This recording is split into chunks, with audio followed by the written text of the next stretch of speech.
Awesome. So, welcome to tonight's segment of the Faculty Lecture Series. For those of you who do not know who I am Jess Scolardi. I'm professor and director here, and I coordinate the series.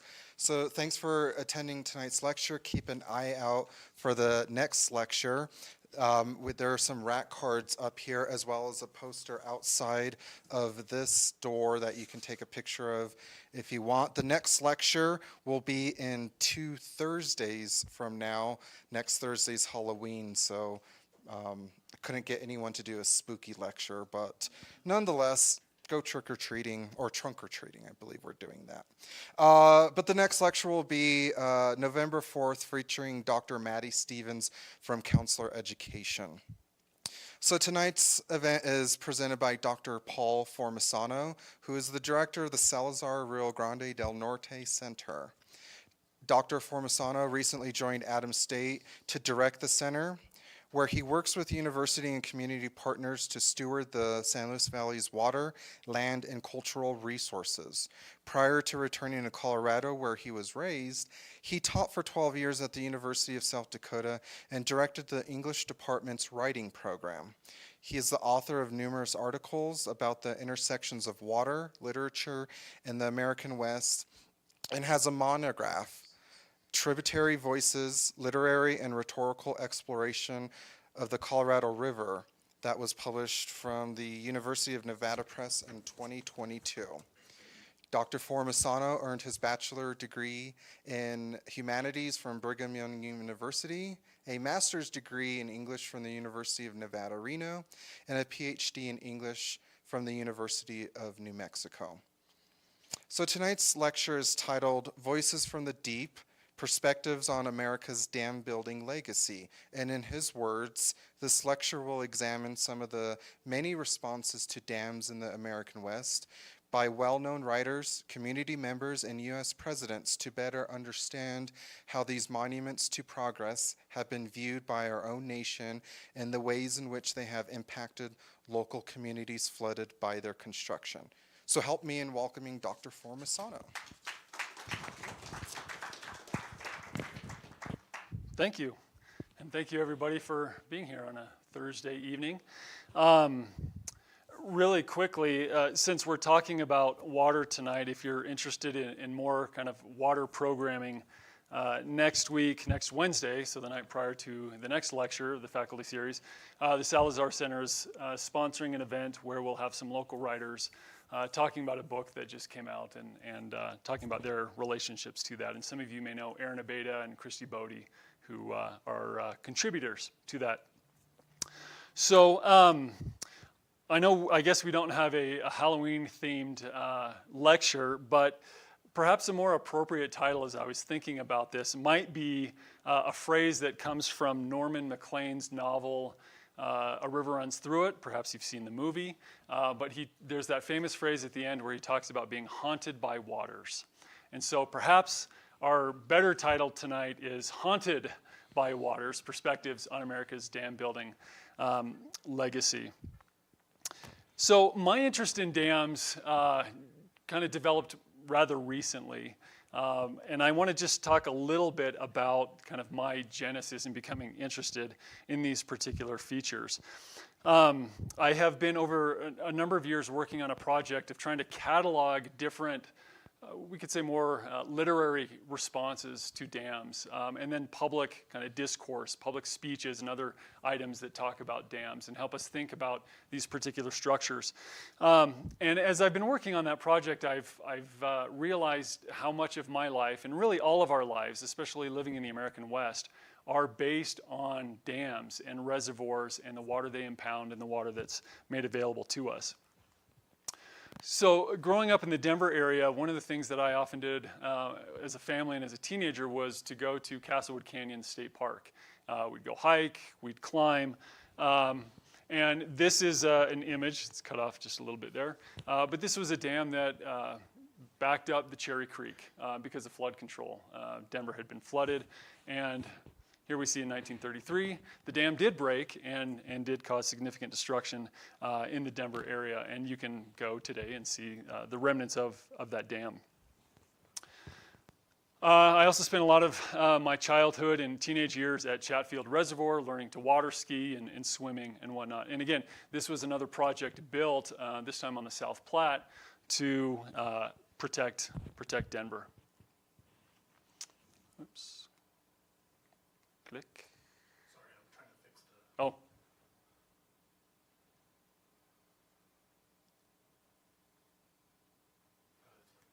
There we go. Okay.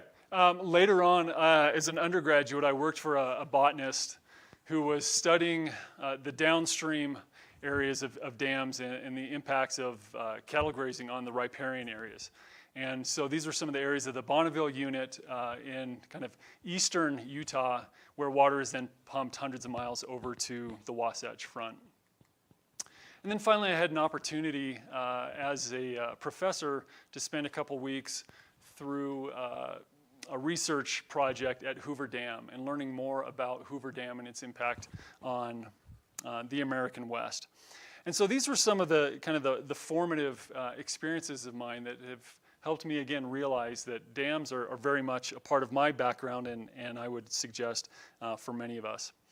So according to the National Inventory of Dams website, and this is a fascinating website, a lot of really cool things you can do to filter out how many dams are in the US and what it looks like. You can see here, those are the dams in the United States. There are over 92,000 dams in the US. The average age is 63 years. 3% of those dams are used for hydropower. And in Colorado, by contrast, there are about 2,000 dams. The average age is 82 years old, which might be a little concerning, perhaps. 3% for hydropower. And interestingly, 109 dams in Colorado are over 100 feet tall. And I think it was only California that had more dams over that height. So, and a lot of that makes sense because of our topography and deep canyons and whatnot. In terms of overall dams, I think Texas was the winner with over 7,000. Okay, and of course many of these are smaller dams, but nonetheless we are impounding a huge amount of water in this country, and we do that for a variety of reasons, right? Flood control is certainly a significant component to that. Navigation, irrigation, water supply, power, and kind of more recently, recreation has become an important component of building dams. Dams obviously have a lot of benefits like those I mentioned before. They provide electricity. Many of the dams that were built in this nation, and I'll talk a little bit more about these, were built during the post-World War II era and Cold War, and so a lot of that had to do with national security and generating energy. But of course, these dams have also had very significant impacts, both ecologically and then on the communities in the areas which were flooded. And so I want to spend a little bit of time tonight talking about some of those things. I'll just note quickly, if we think back to that picture of the dam at Castlewood Canyon, there have been significant tragedies, dam failures in this country. The most significant is the 1889 Johnson Dam failure in Pennsylvania, where 2,000 people were killed. There was a dam break in 1900 in Austin, Texas, 79 died, and St. Francis Dam in California in 1928, where more than 400 people were killed. And there's other examples of that. But so tonight what I want to do is give a little bit more context about the promotion of dams in this country and kind of how we got to the point where we have so many dams today. And then to look a little bit at the flip side of that, of the impacts of those from communities that were impacted, and to place that a little bit within the broader context of American environmentalism and how we think about places of wilderness and those that are inhabited. So, this picture of FDR. So on September 30th, 1935, President Roosevelt stood at Boulder Dam to commemorate the construction of this dam. And he says, "This morning I came, I saw, and I was conquered, as everyone would be who sees for the first time this great feat of mankind." Of course, this dam was built in the 1930s during the Great Depression. And you can see here by some of these other comments, as he's talking about this particular place, that it was kind of seen as this wasteland in the American West, we have this unpeopled, forbidding desert at the bottom of a gloomy canyon whose precipitous walls, right, rise more than 1,000 feet. There's a turbulent, dangerous river. You can pick up on, right, this kind of adversary that the nation saw this particular river as in this canyon, and that by building this dam, they were able to, in a sense, conquer this place and transform it into what we know today, and certainly allow places downriver on the Colorado River to flourish. And so Hoover Dam was really, kind of it was certainly an engineering marvel, and it was the envy of the world in many cases. And the technology that was developed through Hoover and previous dams eventually was being exported throughout the world. This is a dam here on the Columbia, Grand Coulee Dam. These are words by Woody Guthrie singing and celebrating this great river. And the dam, right? At the very end, these mighty men labored by day and by night, matching their strength against the river's wild flight. Through rapids and falls, they won the hard fight. Roll on, Columbia, roll on.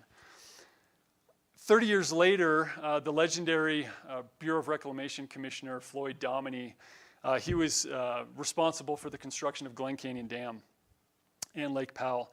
And he talked of that reservoir as the jewel of the Colorado, and says that it was the finest scenic and recreational area in the United States.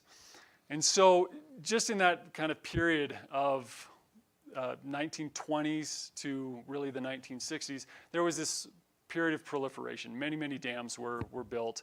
Many of our major dams were built throughout the United States. And there was this idea that we needed to redeem the deserts, again, these kind of fallen landscapes, that if we did so, we could return them to this Garden of Eden kind of idea. And it was really emblematic of our progress as a nation. Of course, not everybody was in line with these different ideas about what dams could do for the nation. And so at the very early part of the 20th century, John Muir, who was the founder of the Sierra Club, was very active against a proposed dam in the Hetch Hetchy Valley, which is just outside of Yosemite National Park. And he ended up lobbying President Roosevelt, Teddy Roosevelt at the time, but lost, and that dam was eventually built to supply water for San Francisco. And that was one of the kind of the early examples of kind of an anti-dam movement that would emerge throughout the United States. And as I noted, just Glen Canyon has, in many cases, kind of been the ground zero for these conversations about dams in the United States. When Glen Canyon was built, very few people in kind of mainstream American society really knew about that place. When the dam went in, the Sierra Club took a bunch of folks down there, and they realized what they had actually dammed. It was kind of a trade-off for another dam that was going to be built here in Colorado on the Yampa. That dam was defeated, but then Glen Canyon was put forward by the Bureau of Reclamation, and environmentalists then went to that space and realized what they are essentially giving up. And a very famous book, a photo book, kind of coffee table book, was published at that particular time by Elliot Porter, entitled "The Place No One Knew." And so it was thought of that here was this kind of empty spot on the map that nobody knew about until all of a sudden now we're going to put a dam there, and we've lost this place that, as some people called, a portion of the Earth's original paradise. And so with the damming of Glen Canyon, there has emerged this body of literature that one historian, Jared Farmer, has called the literature of the lost. And I've been really intrigued by that particular idea. And again, it's been Glen Canyon that has, in many cases, been the focal point for the environmental movement in the United States regarding stream restoration, river restoration more broadly. And as David Brower, who was the head of the Sierra Club at the time that the dam was built, he suggested that the dam was America's most regretted environmental mistake. So looming pretty large there. These are just some images here to speak to really, I think kind of the dams idea within popular culture. This is from Hoover Dam, this memorial to those who built the dam, and it suggests here they died to make the desert bloom. And you get a lot of images from the dam, right? These very kind of heroic works public administration murals from the 1930s celebrating the ingenuity and just efforts to build this. And if you've been there, it really is a marvelous place. I mean, it is a fascinating and beautiful piece of concrete wedged within the canyon walls. It's quite remarkable. These are just some other images kind of capturing Hoover Dam within popular culture. I particularly like the one here in the middle, kind of this groovy Hoover Dam. This one here, though, with the Native American, we don't see the face, but looking out, right? Is this suggesting to us this transformation, this passage of kind of the past into this great technological future? And I'm not sure what's going on in the far one, the fashion shoot here, but interesting nonetheless.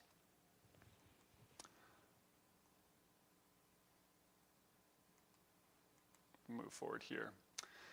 And so these are just some examples of, more recently, there has been this emergence of a rather strong argument to be made for the decommissioning of Glen Canyon.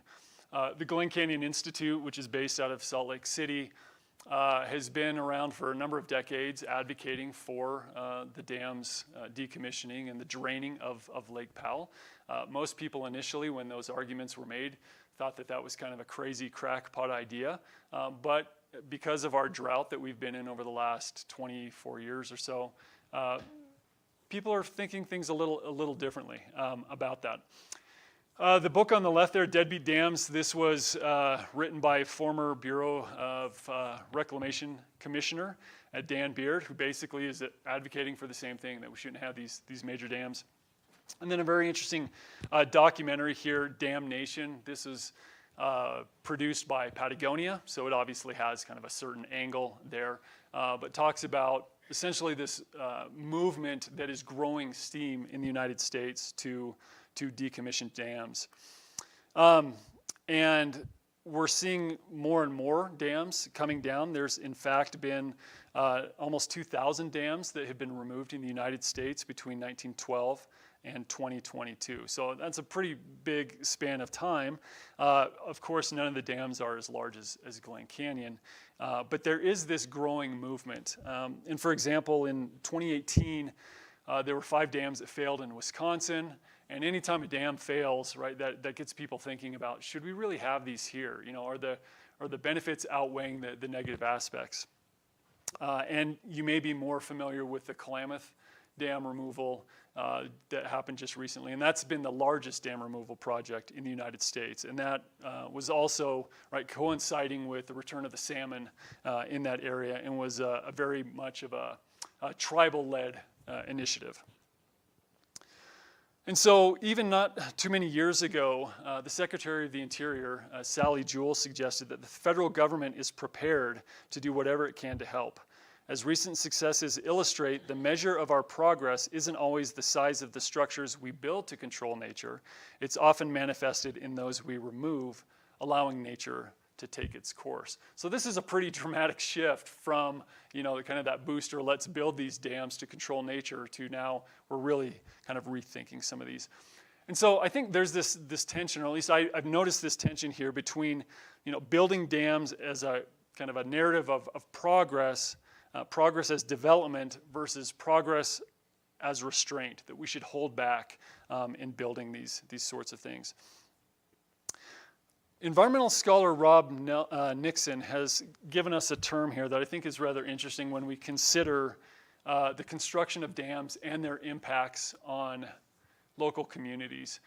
And he uses this term slow violence, that he describes as a violence that occurs gradually and out of sight, a violence of delayed destruction that is dispersed across time and space, an attritional violence that is typically not viewed as violence at all. So this isn't going in with guns and locking people up or anything like that, right? But it's this kind of violence that he sees that is playing out over a significant amount of time.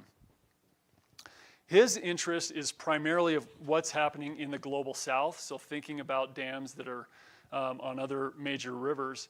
And the issue that he sees here with these mega dams is that they create essentially kind of the spatial amnesia. That for the nation to justify these massive projects, they basically have to rewrite the narrative to say that this is all about progress, nobody lives there, and even if they do, we're going to kind of forget them and wipe them out of the national narrative, okay? And so they're essentially physically and imaginatively removed from their particular place. And this, again, this particular idea is being applied to dams throughout the world, not so much here in the United States, but I do think it's a useful way of thinking about some of the dams that have been built here in the United States. And that's because there have been about 37,000 people who have been displaced by dams in this country. Many of those on the Tennessee Valley projects back east, but also within the Dakotas, Kansas, New Mexico, Pennsylvania, and Washington. Of course, dams throughout the globe have displaced tens of millions of people, so our situation is very different here. Nonetheless, there is a body of the literature of the lost here in the United States, and that's what I want to turn to a little bit here. So this is a map, a representation of the Pick-Sloan Plan. This was passed as part of the Federal Flood Control Act in 1944, in which the federal government proposed a number of dams on the Missouri River. The Missouri River had flooded numerous times, flooding cities like Sioux City, Iowa, St. Louis, Omaha, in some rather devastating floods. And so they proposed a set of major dams on the main stem of the river, primarily in South Dakota itself, that would help with primarily flood control and then also transportation. There was, as you can imagine, right, a very rich agricultural region, and there was this sense that farmers, particularly with their grains, could put them on barges and move them south. Interestingly enough, they've certainly been valuable in terms of flood control, although I was living there and moved there in 2012, just downstream from the Gavins Point Dam. They had major snowfall in the headwaters area the year before, and even with the dams, it caused devastating flooding in some of the areas by Sioux City and Omaha, to the point where you couldn't drive. The freeway was closed for 6 months. It was just a lake of water out there. So flood control is kind of it's helped in some ways. Perhaps it exacerbates flooding in others. In terms of transportation on the river, it really has never proven that effective, and part of that is cost. So there's kind of a joke among farmers that believe that it's perhaps cheaper to move their grain through FedEx rather than put it on a barge and send it downriver. So, you know, there's these huge promises of these dams that they're going to go in, they're going to control floods, that many of them will be equipped with hydropower. At this particular time in the 1940s, many of these areas are incredibly rural. People don't have electricity at their homes, and so hydropower was going to go in and help bring electricity to these many areas. But as one scholar suggests, the greatest losers of these particular dams were the federal taxpayers who had to subsidize the schemes, and the Native Americans who lost untold numbers of sacred sites and reservation lands under the reservoirs to which they had treaty rights. And so this is where I want to turn a little bit to a novel from 1991. This is written by Dakota author Elizabeth Cook Lynn. The novel's entitled From the River's Edge, and it's actually part of a larger trilogy that essentially fictionalizes this particular period and the development of the dams. And so as I noted, other than the Gavins Point Dam here, Fort Randall, Big Bend, Oahe, Garrison, these all ended up flooding tribal lands. For those living on the Fort Berthold, Standing Rock, Cheyenne River, Yankton, Rosebud, Crow Creek, and Lower Brule reservations. And if Standing Rock rings a bell, this is the site of the Dakota Access Pipeline, right, and issues there. So this particular area has been a rather contentious region in terms of water and water movement. So this novel, From the River's Edge, is located or situated in the 1960s, and it focuses primarily on the construction of the Oahe Dam, which at the time was the world's largest earthen dam when it was built. And it's about this tribal member, John Tatekia, And he's trying to negotiate the legal system here and its sense of justice. He's had 42 head of cattle from his ranch stolen. He supposes it's his Anglo neighbors who do this, and he realizes, though, that it's his own tribal community members. And so he starts asking himself, why would such deception and betrayal occur among his own people? And he says, what happens to the people when new ways are forced upon us? And he's referring to the construction of the dam. Do we begin to hate one another? If so, why? As my land is inundated by the white man's deliberate flood, is my spirit also weeping for its lost strength? And so, you know, the cattle theft is kind of the initial issue within the novel, but then it, you know, speaks to this larger cultural transformation that is happening to the tribal members as a result of the dam. And this is a longer quote from the book here, where he's looking back on his mother's land and thinking of the things that have happened there.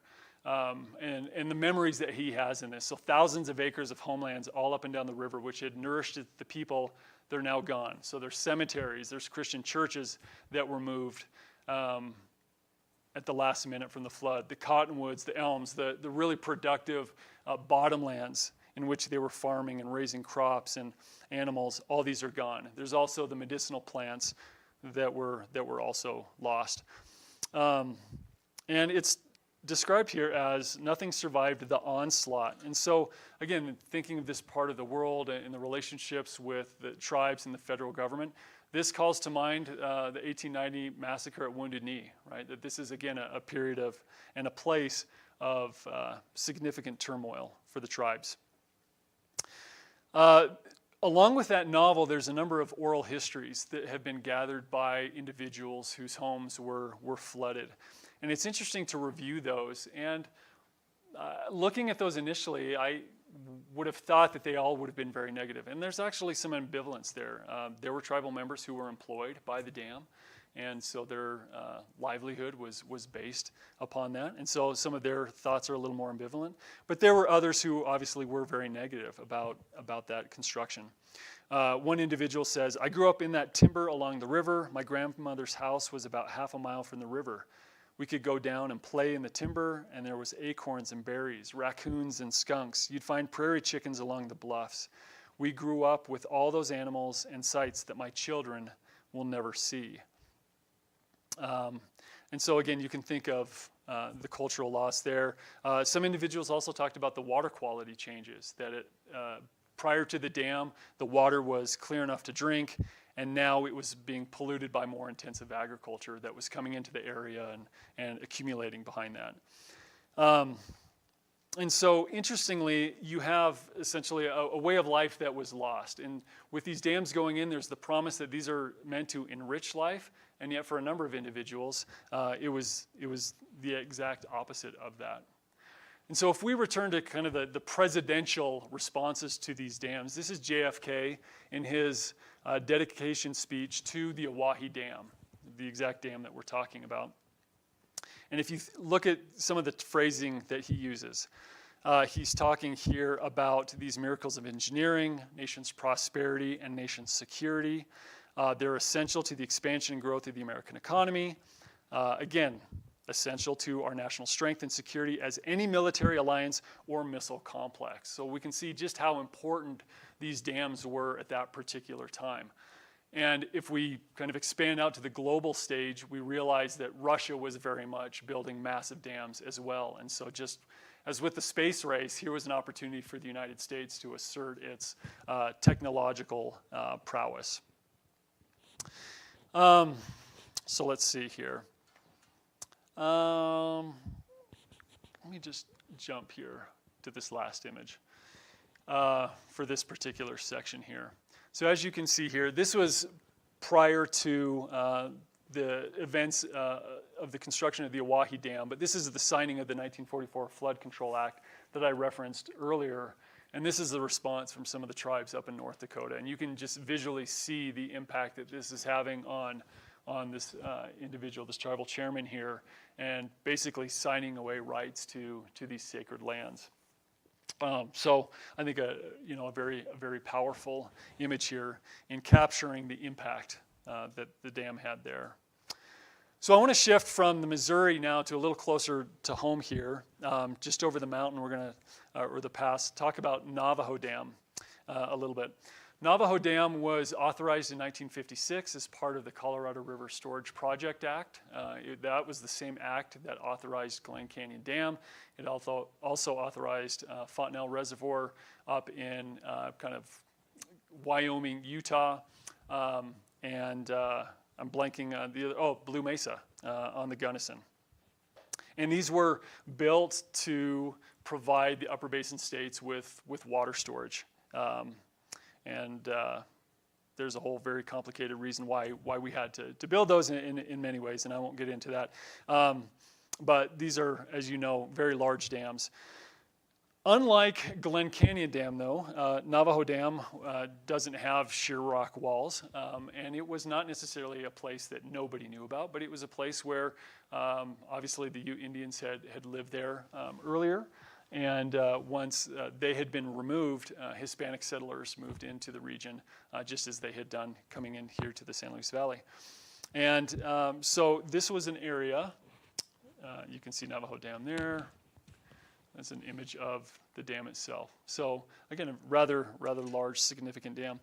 But prior to the construction of the dam, there were a number of Hispanic communities, small communities like Rosa, Los Arboles, Los Martinez, and Coraque, where there were small ranching communities. And what I find really interesting about this particular place is that while Glen Canyon Dam and the authorization and construction of that dam prompted a huge media response, there were ads taken out in national newspapers and arguments about, should we flood the Sistine Chapel to get closer to the ceiling? That was kind of the argument about building these dams and flooding the Glen Canyon Dam. Very little has been said about this particular dam. And I think there's some reasons for that. One, perhaps it doesn't have the physically striking geography that the deep canyons on the Colorado do. But I think it's also tied up in this broader argument and kind of celebration within our country about wilderness. Glen Canyon was positioned as a place that nobody knew. It was this incredible wilderness. And here, it's, again, not as maybe dramatic landscapes, but you have these small Hispanic communities and, in the grand scheme of things to the federal government, they're probably not that important. And yet, there's a fascinating story that goes along with this. And so I want to share just a little bit more about some of these folks. If you look into the history, the official history by the Bureau of Reclamation about the construction of Navajo Dam, there's very little said about the actual communities. They had to inter a number of bodies, about 288 bodies from the cemetery, and rebury them. But the way that the history reads, it's almost like the Bureau of Reclamation found this lost civilization and they're building a dam on top of that. Not that it was this very vibrant community. And as I mentioned, there hasn't been a lot written about the experiences of the individuals there. There's a few books. There's a piece that was written by a law professor up at the University of Colorado, Charles Wilkinson, that spends a little bit of time talking about the dams. Some ethnographers were in the area in the 70s, and they did a number of interviews and wrote some material. And there was a recent High Country News, somewhat recent, early 2000s, that talked a little bit about this and getting interviews from people. And these are just, here's one of the responses. So the people here in Rosa, they had petitioned the Bureau of Reclamation not to build these homes. And of course, the people and their lands were evaluated very low. They expected about $600 for their land, and were only given about $125 instead. So not terribly surprising. The impacts on these communities, though, as you can imagine, similar to the Sioux tribes and the inundation of their homes, the impact for these people was very severe. And Frances Quintana, this ethnographer who went to study what was going on down there, she talked about the people that it was almost like there was this untimely death. And she even compared their experiences in the ways that people were responding and kind of this trauma that they were going through in many ways to what it was like for the Ute Indians when they were put on reservations in the early reservation days. So again, you have these very, very kind of traumatic experiences. So let's see here, let me jump. So again, this is a recollection here from this High Country News article. People saying, you know, here's our land, they're refusing to sell it, and they would just condemn it and tear it down anyway. So not entirely surprising. Let's see. And these are images, these are from the archives at the University of New Mexico of some of these towns of Rosa. And so, you know, here's a church, here's this procession, there's cemeteries. And this is what you can find today when the reservoir levels are low enough. You can still see some of these remnants. So in a sense, these kind of structural voices from the past that I think continue to haunt us today. There is a little bit of mention at Navajo State Park about the dams, just these two little placards that speak just a little bit about that.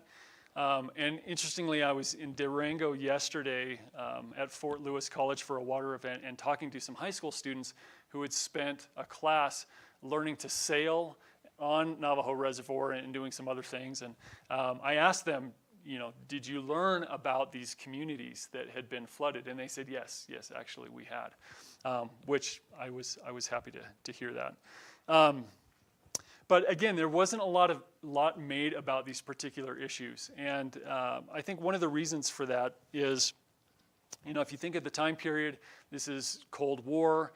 You have these small Hispanic groups who obviously don't want to lose their lands, but feel very much disenfranchised and not in a position perhaps to really fight against the federal government. And there was a concern that, you know, these folks, if they were being agitators, that they would be seen as communists. And so there was very much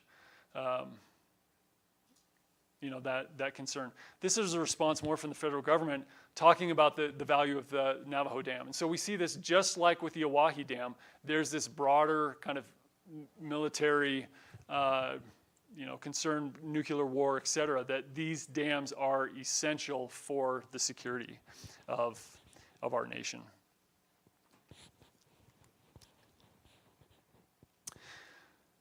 Now, one of the ironies of the construction of the Navajo Dam is that while it inundated these Hispano communities, it was really built to bring water to the Navajo Nation. That was part of the agreement, and this is a statement from the Navajo tribal chairman at the time. And so the intent was to bring all this water west to the Navajo Nation and irrigate up to 125,000 acres. And you can see here, this is part of the Navajo Indian Irrigation Project just outside of Farmington. If you've been down in that area, you can see a lot of agricultural production. The thing is, not that full amount, that 125,000 acres, still hasn't been brought into full production. For a variety of reasons, a lot of stalling on the government's part and whatnot, and the tribe has been, you know, working to get access to that. You may have seen on PBS earlier this month there was a documentary of the Ute Water Legacy that was shown, and that was about the Anima La Plata project. And again, that dam, Lake Nighthorse Reservoir, that was constructed for the Southern Ute and Ute Mountain Ute tribes for their water access. And yet they have no access to that water. There's no infrastructure to that, and the fear is that, you know, they're supposed to use that water, and if they don't, they potentially could use it, and yet the federal government won't give them the hundreds of millions of dollars needed to build those pipelines. So when it comes to, you know, these water rights within these marginalized communities, things get pretty messy, and they're certainly at the kind of mercy of greater needs. This is an interesting image here. If you've read John Nichols' The Milagro Beanfield War, a very well-known book, again, that was based on the proposed Indian camp dam around Taos, and this is again, another piece of this anti-dam rhetoric speaking out against some of that. So, kind of as I work toward closing here, I want to just refer to one of these interviews that came out of the Navajo Dam experience. This was a 1961 radio interview with one of Rosa's residents. And the announcer, in hearing all about the dam and what was going on, was very much moved by the loss of this individual's community. And the announcer says, people should know about this event, know what is going on down there, and possibly something can be done in future cases like this. Make a test case out of it. And in some ways, I think it is. I think Navajo Dam, what we see on the Missouri dams, are an important case for us to think about the broader impacts of dams in this country. Most of the major dam sites have already been taken, and so to imagine seeing something of the size of Hoover, I don't think we'll ever see. Well, I don't want to say never, but the likelihood seems not really possible. But again, these structures have significant impacts on many individuals. And as I've suggested here with this particular book from the River's Edge, there really is this growing chorus that's speaking out about dams and their impacts both on communities and ecosystems. And this is within the United States. And so we have Johnny Cash. He has a song all about, as long as the grass shall grow, all about the construction of the Kinzua Dam and its impact on the Seneca people. And you can go back and check that out online. This is a poem, I know you can't read this, but by the Spokane poet Sherman Alexie, Powwow at the End of the World, that talks about, again, the construction of dams in the Pacific Northwest and their impacts on the people and on salmon populations. And I would say tribal peoples have been very much at the front end of this kind of anti-dam reconsideration of dams. And so, as I've mentioned, these two pieces here, Darcy McNichol, who is a writer from Montana area, he has a novel, Wind from the Enemy Sky. Linda Hogan, some of you may know her book, Solar Storms. Leslie Marmon Silko's Almanac for the Dead and Gardens in the Dunes. All of these novels have dams in them in some aspect or another. Here's a text by Canadian author Thomas King about dams. This one by Andy Russell, year 2000. And if we go more global, we have The Last Communist Virgin thinking about the Three Gorges Dam in China and its particular impacts. Lake of Heaven by Ichimori Mishiko about, this is fiction, but thinking about the impacts of a dam in Japan and its impact on the local inhabitants there. And then one that I learned about very recently, and this is a book that came out last year, Go as a River.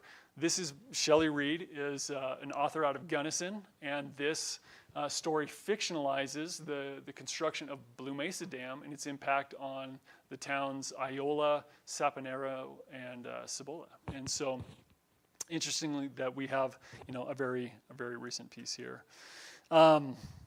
And so, again, I think there's a lot to be learned by considering these particular voices, and they help us, I think, really see the greater kind of complexity that dams bring to our conversations about water management. So I think I'll end there and entertain any questions that you have.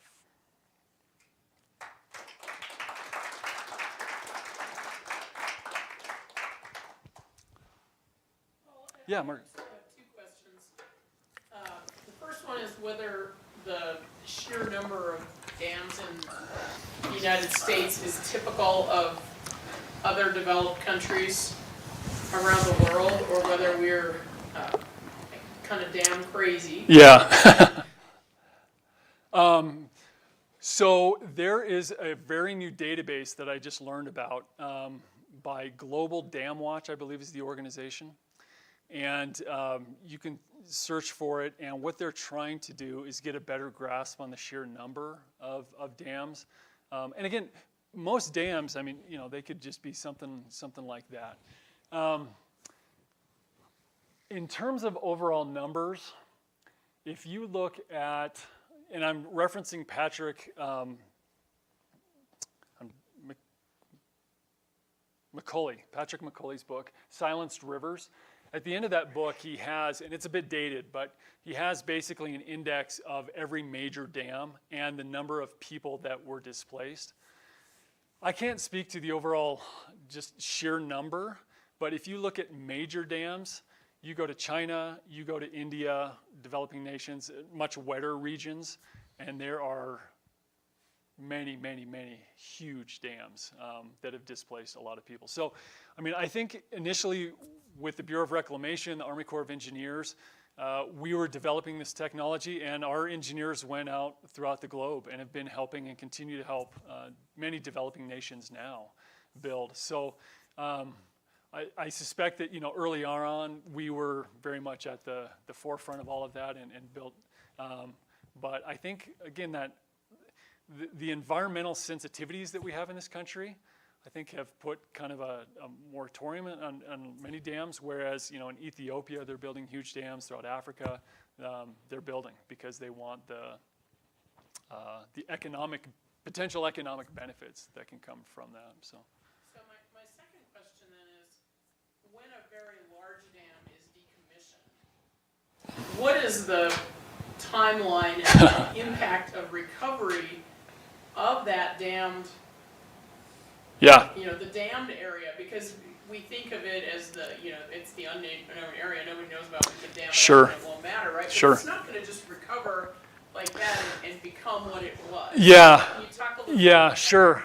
So I can speak a little bit both to Glen Canyon and then with some of the dams in the Pacific Northwest. And I think if you get a chance to watch that movie Damnation, they show it's the Elwha Dam that's decommissioned, and you know they blow it up, and then it shows a bunch of kayakers and folks celebrating coming through, and then a little bit of a time lapse of how nature responds to that.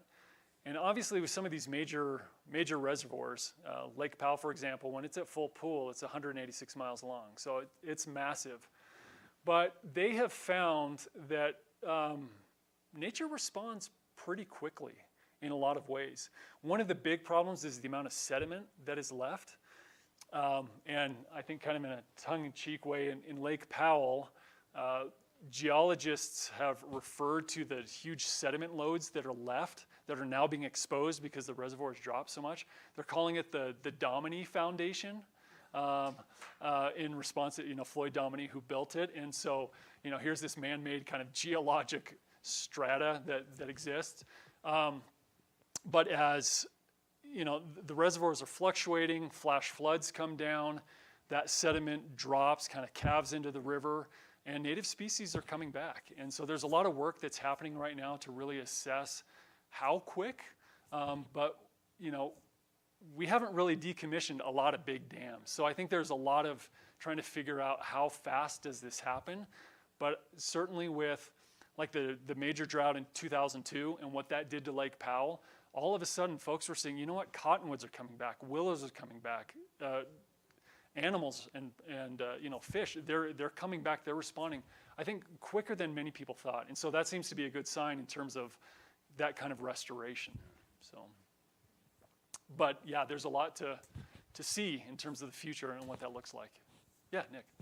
So, as I understand, there are a large number of dams in the U.S. South that were built on top of predominantly black communities.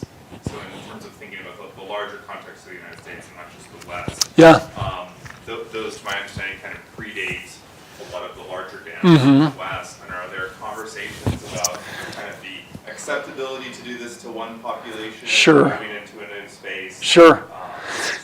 No, interestingly, and I honestly, I don't know a lot about that particular history in the South.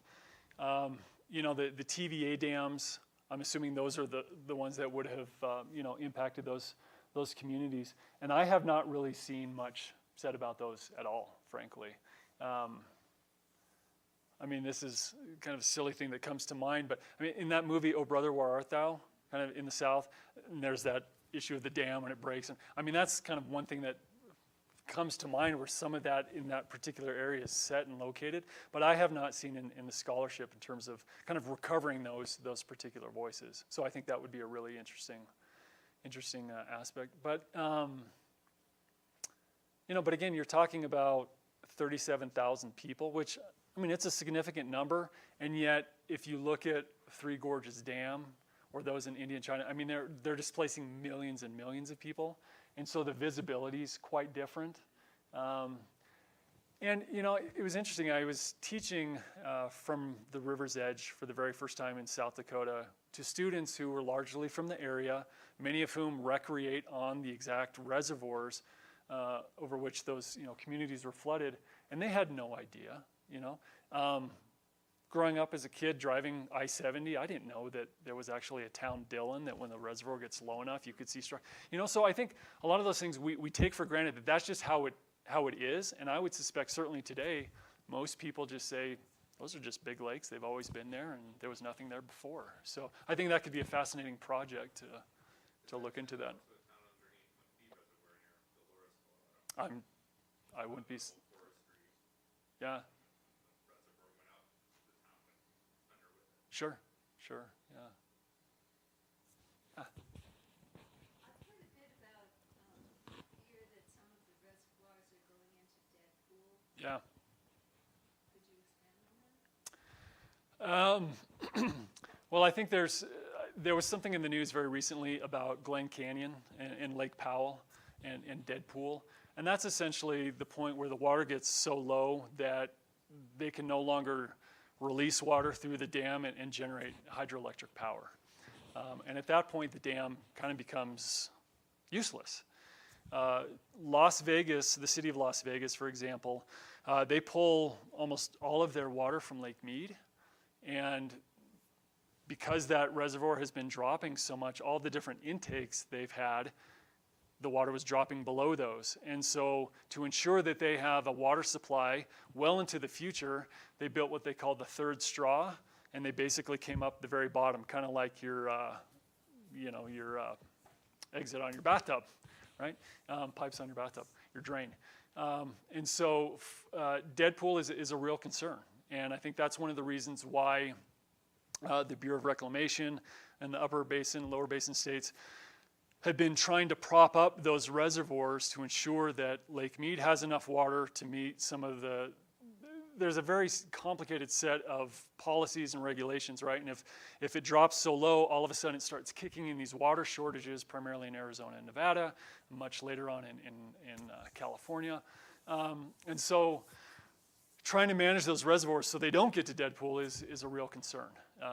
And I think there's a lot of creative, smart people working on these things, but of course, if Mother Nature doesn't cooperate and there's just not enough water going down the system, then there's a problem.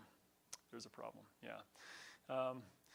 Advocates for removing dams, particularly at Glen Canyon, a lot of the arguments have been about the evaporation that comes off of that so much evaporation when it's at full pool is lost, that if we could store water in different areas, or maybe just in Lake Powell or Lake Mead, move it down there, then we could restore some of these canyons. But, there's multi-million-dollar economies based on the tourism in the area and whatnot. So it's a terribly complicated issue. And with dead pool, I don't know. I think it's something we're going to have to wait and see. And there's a lot of negotiations happening right now along the Colorado River. They have kind of a 2026 deadline to set the next set of guidelines of how the river is going to be managed. And I've talked a little bit about tribal components, tribal issues with that.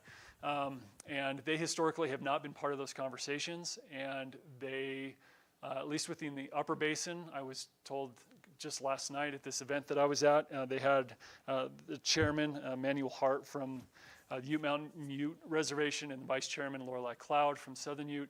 They signed a MOU with the upper basin states to basically be kind of full partners in this particular conversation, which they hadn't before. So there's a lot of really interesting things to see in terms of how Western water is going to be developed. The tribes have rights to very significant portions of water. They just have not been able to use that water for reasons like they haven't had the money to build the infrastructure, and they're very isolated in many cases. But at least on the Colorado, they have about, rights to about a fourth of the water in that river. And so they're going to be very significant players in the future. So, any other questions?